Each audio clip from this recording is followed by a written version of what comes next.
Hi kids, Kathleen Mashana hosting another episode of the Blind Techie Geek Speaks Kids Edition podcast. It's story time, listeners. Today's book I will read to you, Arthur's April Fools by Marc Brown. Enjoy. It was the last day of March. The joke shop was full of people getting ready for April Fool's Day. Arthur and Buster tried out everything. Buster bought sneezing powder, and Arthur got a fake telescope that gave whoever looked through a black eye. But Arthur didn't feel like playing jokes. Instead, he kept thinking about Binky Barnes. "Who is Binky Barnes?" asked Buster. "Picture King Kong. Now double it," said Arthur. The next day, Arthur was practicing his magic trick with Buster and Francine for the April Fool's assembly. "Hey, shrimp!" A giant shadow covered them. "I'll show you a trick," said Binky Barnes. He grabbed Arthur's favorite pen and put it in his pocket. "Now you see it, now you don't," said Binky. "Hey, watch it," said Arthur, trying to look brave. "Why don't you make me?" said Binky, and walked away. "Pick on someone your own size," called out Francine, "like Godzilla." "Wow," said Buster. "You were right. He's going to prank you," he added.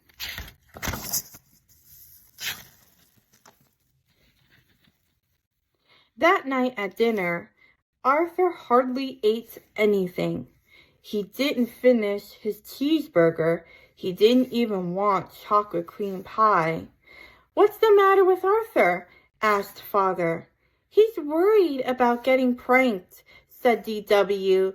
"Maybe he's been watching too many outer space movies," said Mother. Later on, DW barged into Arthur's room. "Good night, Mr. Universe," she said. "Haven't you ever heard of knock?" asked Arthur. "After you get pranked, can I have your room?" she asked. "No way, DW," Arthur said. When Arthur finally fell asleep, he had a nightmare. The next morning, Francine offered Arthur a cookie. "Yuck," said Arthur. "This tastes like soap and toothpaste." "April Fools," laughed Francine, but Arthur was too worried to even laugh. "I never remembered my magic trick for the assembly," he said.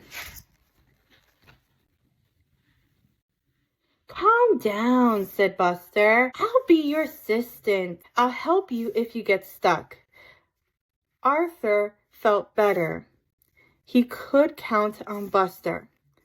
But just before the assembly, Buster got caught putting sneezing powder on Mr. Ratburn's desk. Instead of going to the assembly, Buster went to the principal's office. "I'll blow it for sure without Buster," thought Arthur. He walked into the auditorium. Who was sitting in the front row? Well, Binky Barnes. This is going to be even worse than he thought. Arthur worried while Mr. Ratburn read people's minds. He worried while Francine and Muffy did their shadow tricks, and he worried while the chorus sang "That Old Black Magic." Finally, it was his turn.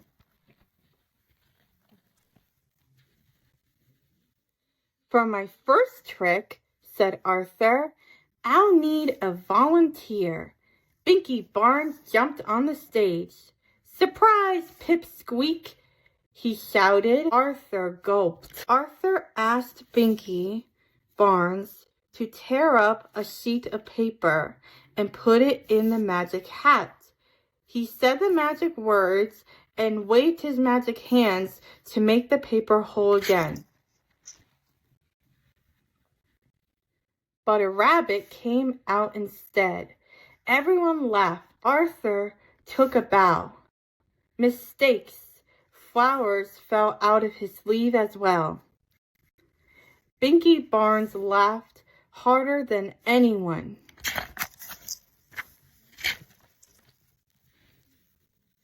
Then Arthur had an idea. He winked at Francine. For my next trick, I saw this young man in half. Binky shrugged and stopped laughing and took a step back. I saw him too, said Arthur. Binky turned pale.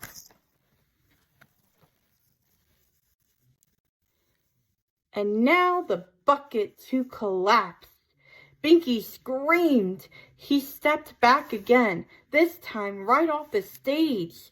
Everyone laughed, even Mr. Ratburn.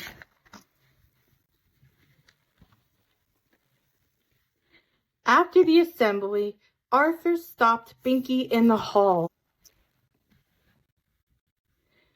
What's the matter, Binky? You left before I could show you my best trick. No thanks, he said. Are you sure?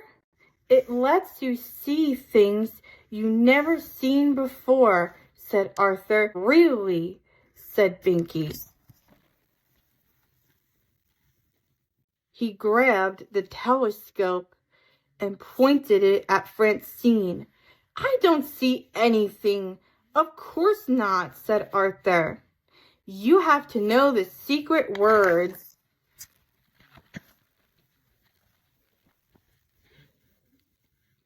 Tell me, said Binky. I can't, said Arthur. They're so secret, I have to write them down backwards. Do you have a pen? Sure, here, said Binky. Arthur wrote the words. Now go home, hold the paper up to the mirror, and then you'll be able to read the secret words. Thanks, he said. And he ran out the door.